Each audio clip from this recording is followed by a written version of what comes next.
सरकान फेरिट से पूछता है तुम्हें क्या लगता है कि एफए कैसा इंसान है। फेरिट उसे बताता है कि एफए बहुत अच्छा इंसान है और बहुत क्रिएटिव और हार्ड वर्किंग भी है और मुझे नहीं लगता कि वो कंपनी को कोई भी नुकसान पहुंचाएगा। ये सुनकर सरकान फेरिट से पूछता है क्या कभी उसने तुम्हारे शेयर्स खरीदने के लिए ऑफर करा है तुम्हें। फेरिट कहता है हाँ। सरकान कहता है इसका यही मतलब है कि जैसा वो दिखता है वैसा नहीं है और उससे तुम्हें बच के रहना चाहिए, और अगर तुम अपने शेयर्स बेचना चाहते हो तो सेलिन को बेच देना क्योंकि उसके बहुत एहसान है तुम्हारे ऊपर। फेरिट कहता है अभी मेरा ऐसा कोई इरादा नहीं है और अगर सेलिन तुमसे प्यार नहीं करती होती ना तो सिचुएशन आज कुछ और ही होती।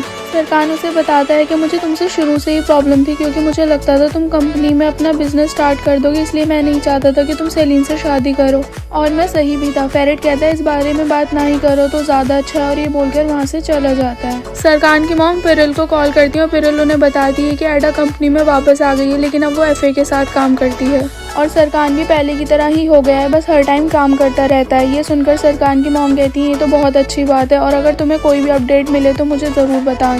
सेलिन जेरिन और फेरिट को एक साथ देख के पिरल से कहती है कि शादी वाले दिन फेरिट मुझे छोड़कर चला गया और नेक्स्ट डे कंपनी में मेरे अपोजिट आकर बैठ गया और अब जेरिन के साथ खुशी खुशी घूम रहा है, लेकिन उसके लिए ये सब इतना आसान नहीं होगा। पिरल कहती है तुम ठीक बोल रही हो। सरकान एडा को देख रहा होता है और एडा उसे देखकर अनकंफर्टेबल हो जाती है। फिर एडा से पूछता है क्या तुम चाहती हो हम कहीं और जाकर काम कर सकते हैं जहाँ तुम कंफर्टेबली और सुकून से काम कर सको। एडा कहती है इसकी कोई जरूरत नहीं है। एफे कहता है मेरे लिए बहुत जरूरी है कि तुम खुश रहो।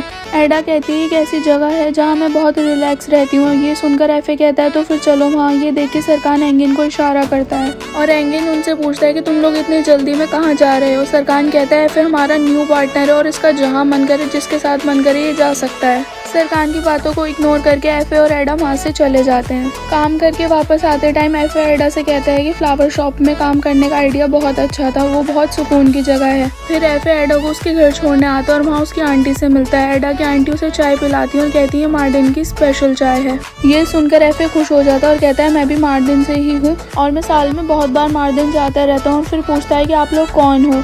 ये सुनकर एडा की आंटी होपलेस हो जाती है और कहती है हमारा सरनेम यिल्दिज़ है और तुम हमें नहीं जानते। सरकान अपने घर जाता है और उसकी मॉम उससे मिलने आती है और पूछती है क्या तुम ठीक हो। सरकान कहता है हाँ।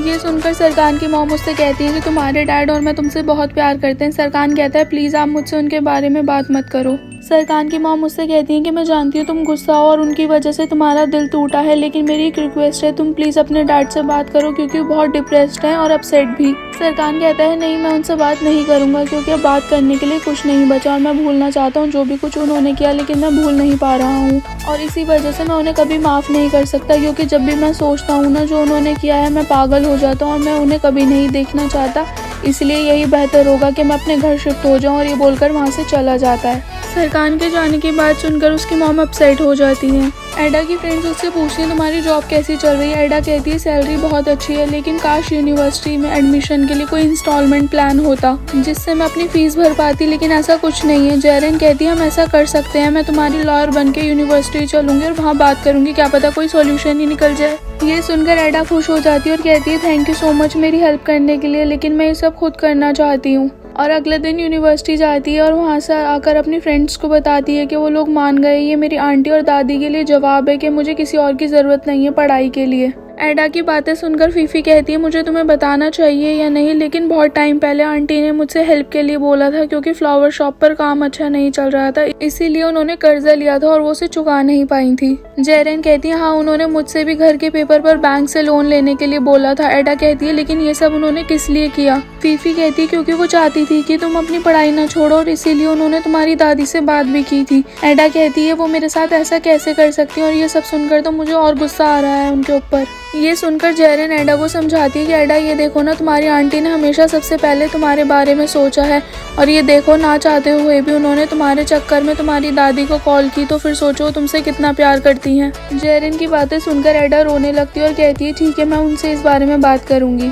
एडा ऑफिस आकर एफए को बताती है कि मैंने यूनिवर्सिटी ज्वाइन कर ली है, इसीलिए मैं अब शाम को आकर ऑफिस का काम करा करूंगी। ये सुनकर एफए उसे कॉन्ग्रेचुलेट करता है। एडा बताती है मैंने उन्हें कन्विंस किया है, लेकिन तुम्हारा नाम लेकर और तुम्हें कोई प्रॉब्लम तो नहीं है ना इस चीज़ से। एफए कहता है तुम कैसे पागलों जैसी बातें कर रही हो, मुझे बिल्कुल भी कोई प्रॉब्लम नहीं है और अगर तुम चाहती हो तो मैं यूनिवर्सिटी आकर उन लोगों से बात कर सकता हूँ। सरकान खड़े होकर दोनों की बातें सुन रहा होता है और फिर जाकर एडा को कॉन्ग्रेचुलेट करता है और बोलता है तुमने बहुत अच्छा डिसीजन लिया है। एडा उसे थैंक यू बोलकर वहाँ से चली जाती है। बाद में सैफी ऑफिस आता है एडा का सामान लेकर। एडा उससे पूछती है तुम यहाँ कैसे? सैफी कहता है मैं तुम्हारा सामान लेकर आया हूँ और वो गिफ्ट्स भी जो तुमने सरकान को दिए थे। ये सुनकर एडा कहती है कि ये सब करने के लिए तुम्हें सरकार ने ही बोला होगा ना कि मेरी कोई भी चीज वहाँ नहीं रहनी चाहिए। और फिर वो बॉक्स लेकर वहाँ से चली जाती है और बाहर जाकर डस्टबिन में डाल देती है। सरकार एडा के पीछे खड़े होकर ये सब देख रहा होता है। सरकार मीटिंग में कहता है कि हमें क्लाइंट से मिलने बाहर जाना पड़ेगा। ये सुनकर एडा कहती है ठीक है तो मैं फिर तुम्हारे साथ चलती हूँ। फिर एफए ऑफिस के बाहर खड़ा होकर उसका वेट कर रहा होता है और सरकार बाहर आकर एफए से झूठ बोल देता है कि एडा को कुछ काम है इसलिए वो लेट हो जाएगी, तुम जाओ मैं उसे लेकर आ जाऊंगा। एफए कहता है ठीक है और वहाँ से चला जाता है। एडा बाहर आती है और एफए को जाता हुआ देखती है। सरकार कहता है कि एफए चला गया है लेकिन मैं हूँ ना यहाँ। एडा कहती है ठीक है मैं टैक्सी लेकर चली जाऊंगी। सरकार कहता है इस टाइम तुम्हें यहाँ कोई भी टैक्सी नहीं मिलेगी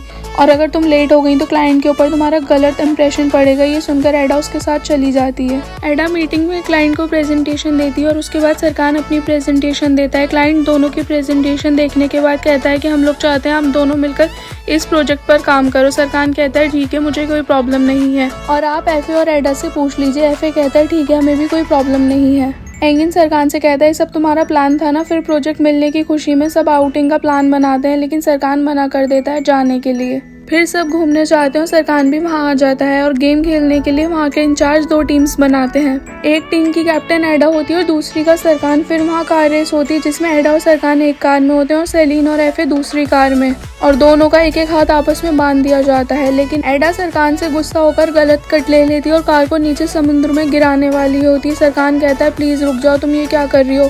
एडा उससे कहती है कि तुम्हें नहीं लगता तुम्हें मुझसे माफी मांगनी चाहिए। फिर सरकार उसे सॉरी बोल देता है और एडा लास्ट मोमेंट पे कार रोक देती है और कार से उतरकर बाहर चली जाती है। सरकार उसके पीछे जाके उसे दोबारा सॉरी बोलता है उसकी लाइफ खराब करने के लिए। एडा उस पर गुस्सा करती है और कहती है तुम तो माफी मांगने तक के लिए तैयार नहीं थे जब तक तुम्हारी लाइफ खतरे में नहीं पड़ी। सरकार कहता है सॉरी बोलने से इन सब का क्या लेना देना है, अगर तुम्हें कुछ हो जाता तो? ये सुनकर एडा कहती है क्या तुम्हारे लिए सब मैटर करता है? फिर सेलिन और एफए वहाँ आ जाते हैं और एडा एफए के साथ चली जाती है और सेलिन सरकार से कहती है कि हमें भी चलना चाहिए।